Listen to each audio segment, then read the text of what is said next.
Hello mga kabs! Welcome to my channel. Gusto ko lang mag-share. Alam mo, natatakot talaga ako. May mga vlogger na nakikita ko sa YouTube. Parang kinakalaban nila yung politiko. Pinaparinggan nila. Minsan ba naisip nyo na pwede kayong mapahamak sa ginagawa nyo?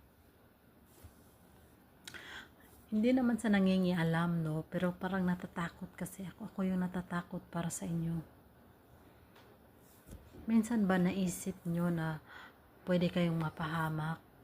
What if yung mga politikong pinaparinggan nyo nagtanim ng galit? May mga chance na kaya nila kayong halughugin kung nasaan kayo. Yung mga pamilya nyo, isipin nyo. What if nagtanim sila ng galit at ipapahanap kayo, patitirahin kayo, yung ipatira kayo sa, ay nako, ano ba yan?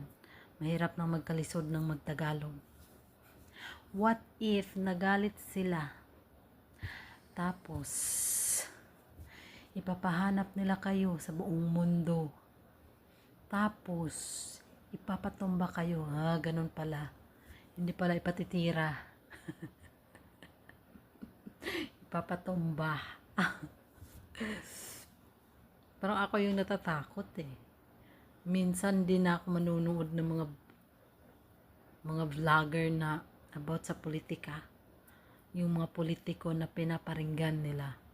Parang ako yung parang, ano ba yan? Nakakatakot. Maikli lang ang buhay natin, mga madi, mga kabayan.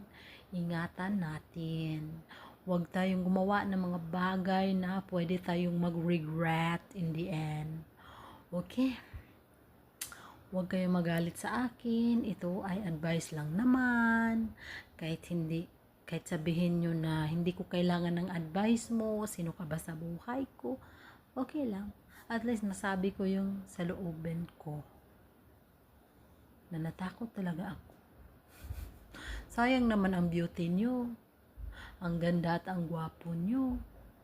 Tapos, matigbak lang kayo ng dahil dyan. Oh my God. Ingat-ingat po.